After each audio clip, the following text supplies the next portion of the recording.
Hello and welcome to the Worship Band Builder Podcast, where we are working with you to lay the foundation for skillful worship. I'm Eric Roberts. I'm joined by my lovely co-host, Emily Roberts. Hey, everybody. And today, no amp, no problem, guitar tone for worship stage. Electric guitar tone. Electric guitar tone. And I am so excited about this. This is a kind of a short episode. I don't know what we're going to call these episodes. Well, we're going to call them Worship Band Builder Short Stuff, which is stolen from one of my favorite podcasts. Stuff You Should Know. Stuff You Should Know, short stuff. So these are going to be a little bit shorter, a little bit to the point, but this is something new that I'm doing. It's called the 72-Hour Guitar Confidence Series, and the links are in the description for everything we talk about in this podcast. But this is a new course that I have out, Fretboard Memory in 72 Hours. It is Tom Scarella, one of my buddies, partners, ministry guys up, I forget where he lives, Minnesota? He lives up where it's cold. Anyway, Tom Scarella, Share the Fire. He said, you should do this, and he's trying to learn the fretboard. So I said, I will do it, and I also have 4 or 5 other ones coming out in this new series called 72-Hour Guitar Confidence. The first one is out right now. Check it out at worshiptheking.com/ go to courses. Go to courses. You can see it right there. All right. Also, one other link that you want to know about, because it's really relative to this topic, is worshipbandbuilder.com/gear. Okay, /gear. Everything I'm talking about is on that page. It's also probably in this description, but it's also on that page. So, are you excited, Emily? I am so excited. She can't wait. She's just going to badger me the whole time about all these funny times. What? She's just making fun of me. Did you hear that in her voice, that funny? Like, she doesn't care about electric guitar tone. Do you? I care about you. Do girls really care about electric guitar tone? I mean, I don't know.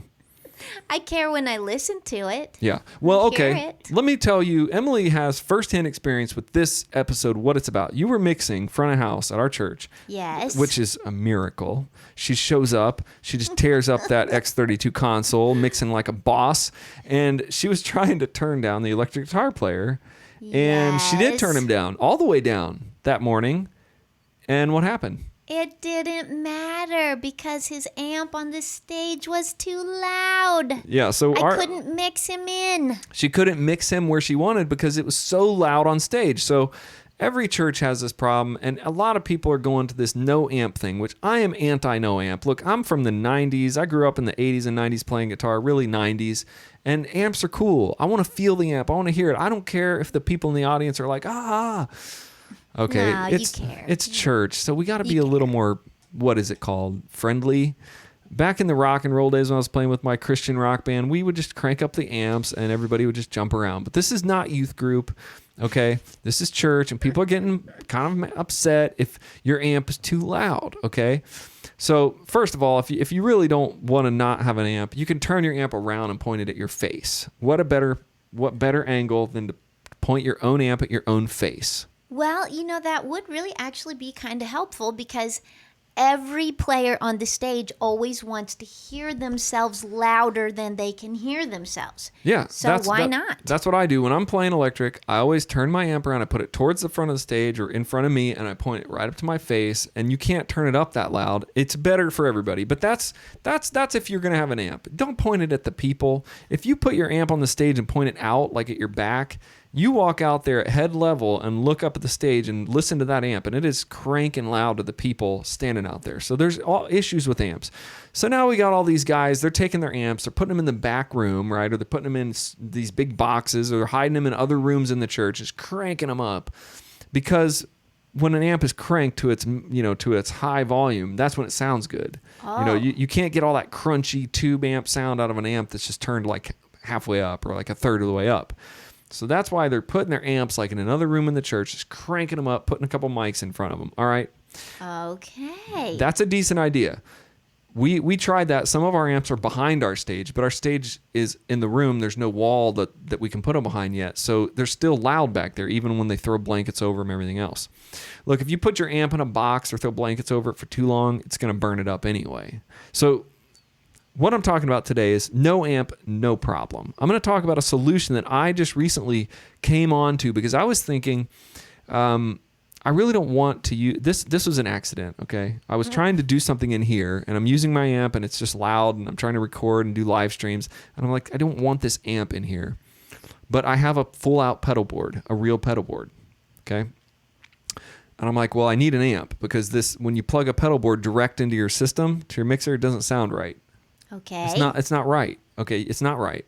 That's where this box comes. Okay. So if you're listening, this is called the Red Box. Hughes and Keltner Red Box. Okay. This thing right here is a concept, and I'll show you this is just the one I got. Okay. On eBay for half price, by the way. Okay. But what this does is it's an amp.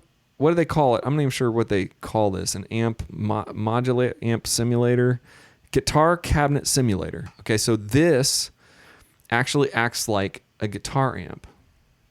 Really? Yeah. So you take your pedal board and everything, and you plug it into this at the end of it, and then you plug this into your mixer, and it emulates a guitar amp. And I'm telling you, this thing is awesome. It sounds better than my actual guitar amp does. And it's so easy to carry. It's this big. It's just a little tiny thing. If you're not looking, it's about the size of... can of soda. Yeah. Box of matches, maybe. Box of matches? What kind of matches do you use? Wait. Oh, like the big... Okay. I'm not saying a book of matches. I said a box of funny. matches. A box of matches. Yeah, it's about the size of a box of big matches. Like grill matches, whatever you call it. I would say about a half of a can of soda. It is like half a can of soda. Well, if you cut it long ways. Yeah, I cut it long ways. It's about the half of a Mountain Dew can. And it's actually about the size of every other guitar pedal you have. You just stick it on your pedal board. You put it at the end of your chain. You plug it in. You do not have to have a guitar amp anymore. So if you're using in-ears at your church and doing all this stuff, think about this. This thing is amazing, and it's so clean. It's so clear. You can pick from lift, tight, vintage, large or small cabinet, and it's got a attenuator on it, so you can ground lift. Okay, so you can do a ground lift. It's really, I was kind of thinking this wasn't going to work because there's only about 4 knobs on here. They're not knobs, they're switches. And I thought, well, how good could that be? I mean, you want to dial? No. I'm saying this emulates a really good, maybe even a really good tube amp. Okay. And so at the end of your pedal board, you can plug it in. I'm going to use this on my channel in a couple of weeks when I start doing some electric guitar videos. The other thing is... Well, hold on. Is this Red Box thing expensive? This Red Box is about $125, $150. But like I said, I got mine on eBay for like $40, I think, or 50 or 80. I can't even remember. It was well under 100. Okay, so I didn't pay. It was brand new, and it was on there for like $60 or something, $80. So if you were to buy this brand new, you're probably looking at like 100-ish. Just pick any number under 100, and yes. That's what he paid for. Well, it's hard to keep up. It's hard to keep up with me. So I know I got a half price deal. Okay, so I was excited about that. I didn't want to pay full price. I never do want to. And then this is the other one that I bought. An accident, okay, because I accidentally bought both of these. One I was just hoping I was going to win, and the other one I just bought on Amazon, and then I won the other one. I was like, oh, well, now I have 2. So this is not a great way to buy stuff, but I like this one. This was like $40, and they're always about $40. This is the Guitar GD1 Behringer. Okay, it's got a lot of knobs on it and a bunch of switches. It basically does the same thing, only it's really a lot cheaper. But I've already played with these. I think they're both good. I think the Red Box sounds way cleaner, way nicer. I would use it probably most likely. This one seems to introduce more switches and buttons, and it doesn't seem to have the clarity. But that's something that you would only know side by side. Okay. So if you want to buy something to start, buy this simple Behringer one. That's what I always would buy, the cheap one. And or the used one for a cheaper price. The cool thing about this Behringer one, I think it does more. It has Tweed, Brit, California. This one does, I think it kind of emulates distortion pedals. So you could probably get rid of a distortion pedal. It has a lot more settings on it, okay? But if you want to go easy out of your pedal board and into something that you can just turn on and just sound like you have an amp, I'm telling you, this Red Box is amazing. And you'll see on YouTube as I play it and other people, just YouTube it and listen to it. There are guys on there. This is what I was telling. I get excited. All right, I'm getting excited now. I tell Emily, I'm like, these people are buying like thousands of dollars worth of pedal boards and amps that cost $2,000, okay? And then they're plugging it in right next to this thing that's like $80, and I cannot tell a difference, okay? You know what I'm saying? I know what you're saying. I'm saying that because of YouTube now, you can listen to these people that are buying these, or getting them from the manufacturer, and they're A/B testing these. And it's very, very hard to tell the difference. So if you're having a hard time online telling the difference between this red box and a $3,000 amp, then guys, seriously, no more pedal snobs. No more pedal snobbery, okay? I've never been a pedal snob, but I've always been about tone. If you plug it in to the cheapest, junkiest thing and turn it on, and it sounds good, I'm like, give me that pedal. I don't care what brand it is. I don't care how much it costs. I just want that pedal. And that's how I kind of feel about this red box. Okay, so we have the red box, and it is giving us awesome tone. Yeah. Is there anything else? Do we need to plug a tuner into this? Do Yeah. we need an outbox? Yeah. So Where are we going with this? here's the thing. This episode is going to be short, and so keep subscribe to the channel. Make sure you're around because I'm going to talk more about there's different options. And let me I'll throw like 3 out because I have them written here. The 3 options that you could do if you're going to get rid of your amp is you could get rid of your amp and just get a red box and do a full out pedal board. So you got a pedal board, you want to get rid of your amp. Then you need like a amp cabinet simulator. Okay. Now that's a cheap model if you've already got some pedals.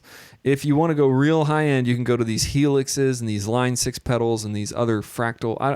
I'm not real up on all of them, but I know that they're expensive. Okay, so they can be anywhere from $1,500 up for one multi-effects pedal.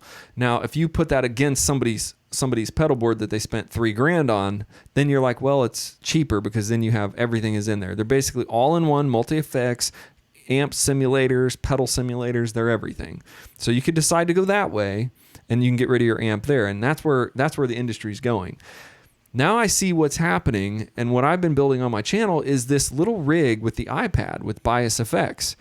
It basically simulates the amps, simulates all the pedals. It's under $100. It's like $49. It's on your iPad, and you get a little thing, you plug it in like an iRig. And now that's what I think is going to happen to the industry. I think the industry is going to move. I've seen these big pedal boards come in, these big multi-effects pedal boards, but the computer world is really taking over. So what I suspect is going to happen or project is that people are going to start running all their rigs off their iPads or off their computers, and they're going to have like just a little MIDI controller on the floor. Some of you are already doing that, but that is even cheaper and even more powerful than you can imagine because you have, like I said, I think I paid about $49 for this program on my iPad. It has hundreds of pedals, hundreds of amps, hundreds of microphones. You can literally just do it all. Okay, so I think that the industry is going to go away from the hardware.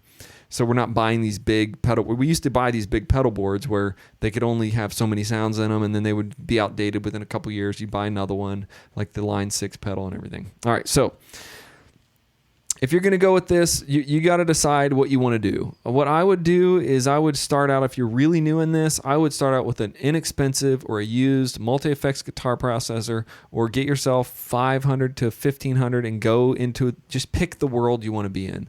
You want to be in the world of pedals, like physical pedals, like a real board. Just go buy some cheap pedals, some Behringers, some different ones, stick them together and run them through a red box or an amp. That's one way. Next way, you got a little more money and you're a little more techy. You want to go to these like big multi-effects pedals like the Helix.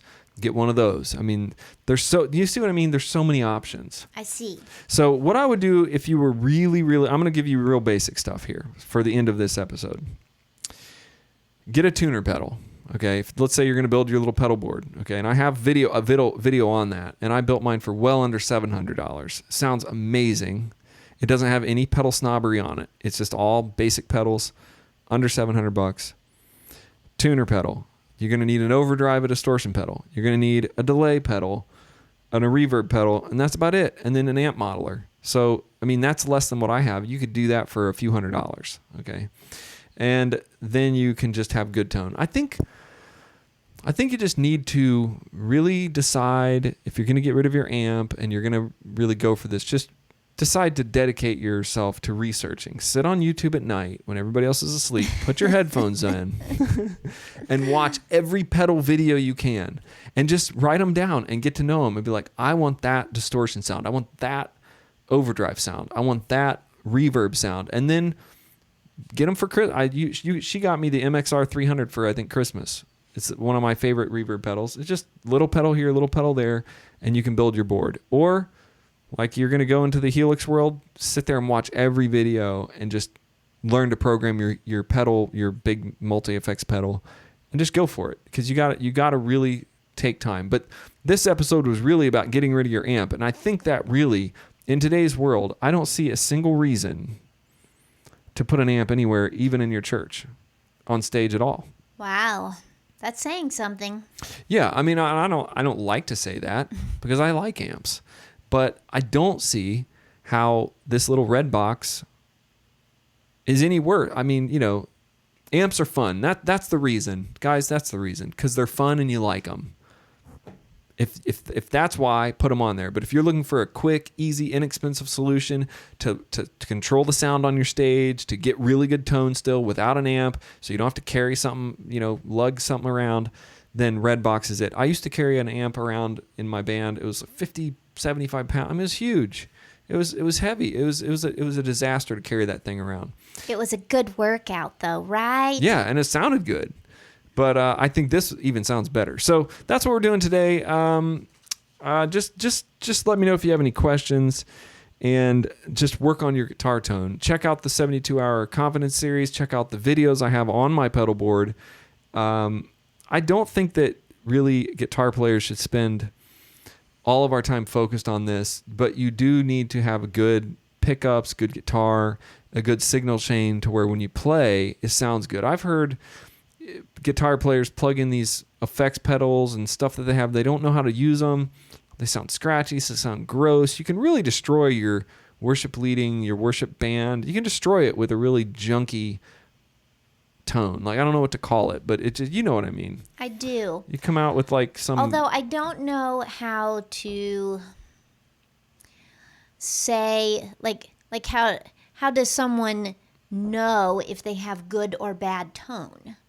Well, hopefully you have some friends around you who will tell you, dude, that tone is terrible. They'll tell you that tone is bad. If you have bad tone and you don't have enough friends to tell you that, then just listen to yourself. Listen to your live stream. And if it doesn't sound really good... Oh, listening back. That would be a way. Listen to your tone. Listen to your tone and listen to other people's good tone. That is something that you have to learn over time.